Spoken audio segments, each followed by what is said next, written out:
have Christopher Uranga from Potros FC in the UPSL Georgia Premier Division here. It's a real pleasure to talk to you today. I know that I've seen a lot with your club over the past few seasons, but we wanted to kind of get into the nuts and bolts behind the club so that the fans can get to know you as well as your club. And first of all, I just wanted to kind of ask you if you can give us a little bit about your role with the club and a little about the history of the club, the origins and reasons for you establishing it. Yeah, so I think a lot of people probably recognize my name when they see Potros because my name is usually attached to a lot of things. But in to give myself a role, I'm the co-founder slash co-owner of the club along with my brother Benjamin. And a lot of people will recognize Benjamin as more of a player than more behind the scenes. He's always on the pitch. I've been on the pitch throughout the season, so I've been a player. I've been a coach. I also do all the management. So I'm more of the person who kind of handles a lot of the administrative stuff, but a lot of times it's not just me doing those things, but usually my name will be the one attached to it. But that's kind of my role: co-founder, co-owner, manager, ex-player, hopefully future player continuing. But right now, taking a break and just focusing on the management part. But that's kind of all it's been. And just to go through the history, the story I always tell is it started in 2018. Really, it started before 2018, but officially, like as a independent club, we started in 2018 when my brother Benjamin, he graduated high school, and I was in college at the time. I was 21, he was 18, and we said we want to keep playing. Benjamin didn't, he wasn't going to college to play soccer, but he wanted to keep playing at a high level. I wanted to keep playing at a high level, so we had a lot of friends from our high school who were in similar situation. They wanted to keep playing at a high level, but they didn't have the means to go play at a college, or they didn't have the financial. So we just kind of got together one summer and we were like, hey, why don't we put a team together? And we started in the ADSL. I had played there previously when I was at Georgia Tech on the club team, so I kind of knew a little bit about it. And I was like, hey, yeah, we can put ourselves in the ADSL and let's see how we do. In our first season, we were like 2 wins away from being promoted to Division 1. So we were very close. And so after that, we were like, well, if we did this good in our first season, let's post a tryout. So we posted like a Facebook ad.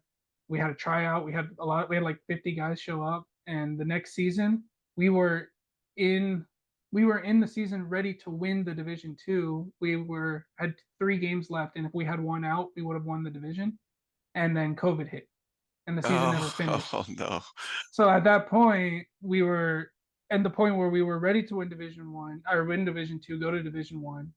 But there was a disagreement with how that would be handled with the league, and we were said, well, let's see what other opportunities are out there, and that's where we found the UPSL and the Georgia Conference. So we took a step towards there. We had more tryouts, and then kind of from there, everything's just kind of grown naturally.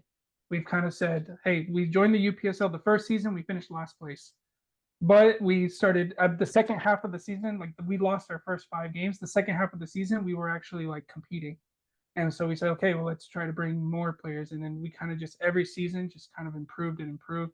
If something didn't work, we learned from that mistake. And the next season, we tried something different. But it always was, if the opportunity has presented itself, let's keep going forward. If it something doesn't work out, we take a step back and then we try again and try to learn and do it better the next time. So that's kind of been the history of the club, and that's what's kind of brought us to where we are right now. And that's an intriguing story, Christopher, because I've seen a lot of your progress as a club, and it mirrors a lot of what the conference has done in the UPSL. As you know, when we first started out, it was sort of the same way. You say you ended up, bottom of the league the first season, but you were growing through that season. Well, when the UPSL started here in Georgia, it was very inexperienced. It was basically a rec league with a UPSL logo, basically. And Right. so there was still that learning curve that we had to do as a division. As you well know, you've seen that kind of progress over the past few seasons. But it's interesting to hear about your origins, because I hear that a lot, that there are a lot of players in this country in particular who play at a high level, but there's limited opportunity. And I was also with the ADSL for a while with Sandy Springs FC for a little bit. I did a lot of video production and things of that nature, but there wasn't a UPSL at that time. There was that missing link between the amateur recreational uh, part to a more professional developmental part. And that's what I'm excited about with the UPSL. That's what I'm excited about, seeing a team like yours develop the way it has.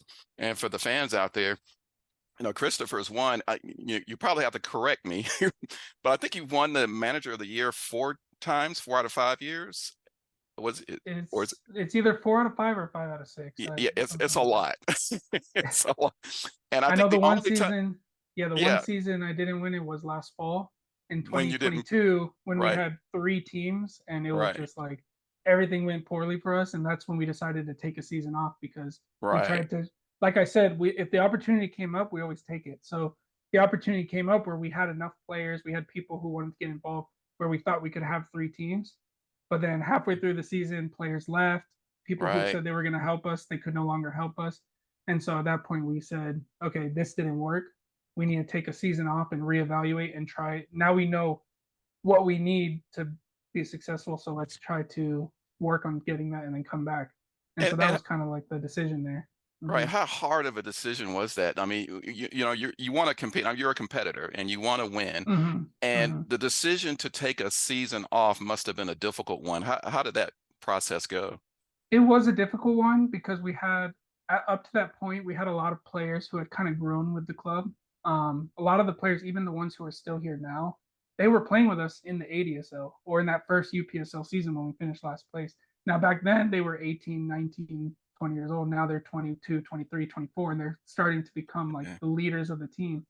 So for a lot of those players, when we made that decision, it was hard for them because they wanted to keep playing in the UPSL, but for us, we had put out a survey to the players, and we said we need an answer by this day because that was the deadline to commit for the next season, and we need to know like if you're planning on returning or if you're not planning on returning. Do you want to play this? Do you want to play that? Because we were also doing ADSL at the same time, which is a full year season, so we had to make sure we had enough players to do the UPSL and also the ADSL because if we didn't have enough for both, then we would end up we wouldn't be able to. We had to finish the ADSL season. We couldn't just drop out of that season that we were already started. So we didn't get the response that we needed to Mm, say, yeah, let's continue. We had a lot of players who didn't respond, or players who said, no, I'm not returning, or I want to look for other opportunities. And so that was kind of where that decision came from. And it was also another decision. Like I said, we had 3 teams, and really it was me, my brother Benjamin, and my dad Luis, and we were doing everything. So there were weekends where we had 3 games in one weekend, where we are based in Cobb County. We had to travel all the way to Gwinnett County for a game, and then we had to go to Dalton for a game, and then we had to go to Birmingham for a game, all in the same weekend. And oh it's man. like it was too much for the 3 of us, so we were burnt out, and so it just kind of came to the point where if we don't have the commitment right now from the players, we're not going to make continue making this effort Mm, and burn ourselves out. We need a break, and yeah, so I mean, that's where that decision came from. And yeah, then coming back into it, I even talked to Benjamin many times. We said, look, here we made a list. We said we need this, this, this, this, and this. If we don't get these things by this day, we're not coming back. And so we spent like a good 2.5 months looking for a head coach, finding a group of at least like 10 committed high level players, making sure we have the financial part taken care of. And once we checked off that list, we said, okay, yeah, we can come back. yeah. I mean, and that shows you, the tough way you have to come up with a decision like that because, when you're competitive like you are, and you have a real good team, competitive team, I'm sure that, coming back, it has to be one of those things that say, well, yeah, we'd love to continue to play, but if we don't set up this organization correctly, then it's going to be pain. It's going to be a lot of pain, and Exactly. it's gonna retard that kind of progress that you have been making. Yeah. But And you meant, especially, I just want to add on to this, like, yeah, especially you go ahead. like for us, we're a self-built club. Yes, Our members help us to be able to, if we didn't have the players on board, we wouldn't be here. We don't have investors behind us. We don't have the our own personal resources to be able to take a risk like that. We right. only do it if we see that we can. So Yeah, that's where it really comes from. I've seen other clubs where they put a team and they I don't know, I mean, I don't know their history, but it seems like they put everything into that team and then if they disappear after a while. And it's right. like Yeah. because they are the ones putting the investment, whereas for us, our members are the ones putting the investment. It's up to them for us to continue. Yeah, I mean the background of the clubs that now participate is a lot different than the first year that the UPSL was in Georgia because it was like I said, it was more like a rec league with a a pro development logo, and that's changed over the years. But yeah, you're right. We were marveling at ASMG when we were talking about the first year, how none of those teams are here today. And when you look back, you can understand why, because of the things you just explained. There's a lot that goes into being successful, but also maintaining consistency in the division. And that's what I wanted to ask you. That perfectly leads to my next question. You had players that have been with you since the beginning. They're an integral part of the success of the club and the stability of the club. But what's the primary goal that the players have at your club? Are they, and what I mean by that, are they looking to go to the next level professionally? Or are they more or less looking just to continue the serious play at a high level, and maybe that's their goal, or is it a little bit of both? Yeah, so our philosophy as a club in terms of the players, we have a couple of things. From the soccer standpoint, we want our players to move up to the next level. Obviously, a lot of people know that from to go from this level to the next level is very few that can actually do that. Yeah. So that's our goal, but to actually put that into practice is not always, it's not like we're going to send 6 players every season to the next level. At this point we've had players who have gone on to play in college who before they didn't have the opportunity, and because of playing with us they were able to get that exposure and go on to play in college, get an education, all of that. We have a player Mhm. who played for us who was the captain of his national team for the British Virgin Islands, so we do have some players who have gone on to play at higher levels. But really, our philosophy is when we say a professional development club, it's not just from the soccer standpoint. We don't Mhm. just want our players to move on to the higher level just in soccer. We want them to be able to join our club and learn values and learn skills that they can use in their lives to be professionals in whatever they do, whether it's as a Makes soccer player or whether it's in their careers or with their families.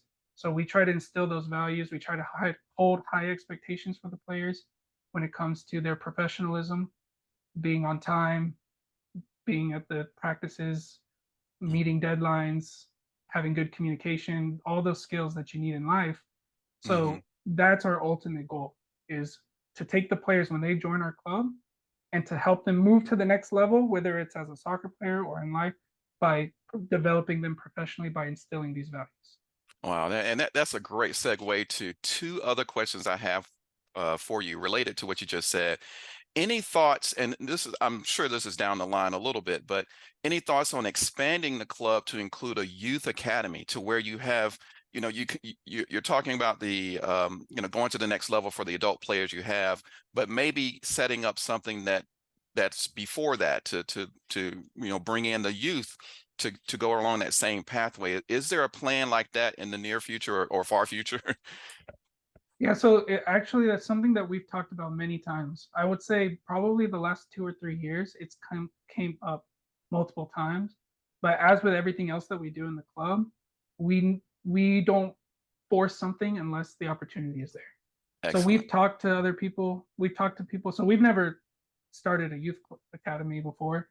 I know that it's very difficult. I'm not sure how other areas are, but where we are in Cobb County, I know it's very difficult to compete for fields. Mhm. It's hard to compete for players. Um, and so it's like we don't want to force something and then we don't really know that much information to enter. So we're waiting and we're talking every season. In between seasons, we're talking to people that we know and trying to see, can we find support from somewhere else who can help us to start that?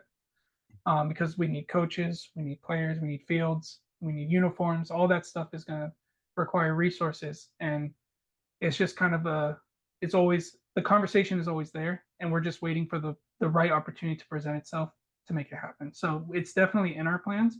When, how far in the future, we don't know right now. It just kind of depends on what comes up. Who, if we find the right person to talk to, we get the right connection, and then if we can find that, it's definitely in our aspirations as a club to do that. And I mean, it's good to hear that because it shows that you're looking at the long range plans. You're not, thinking impulsively. There are a lot of teams like you kind of alluded to. They'll say, "Hey, we need a youth academy. We got a season come up. Let's get some guys together and do it," without really thinking about, well, what kind of impact will this have? How difficult will it be to find, serious youth players that are going to be committed to being involved in this? Because you could end up. I mean, we've had it before in this conference with youth, a youth academy that we tried to start before we plan these things out. They played half a season and then, it kind of puttered out a little bit.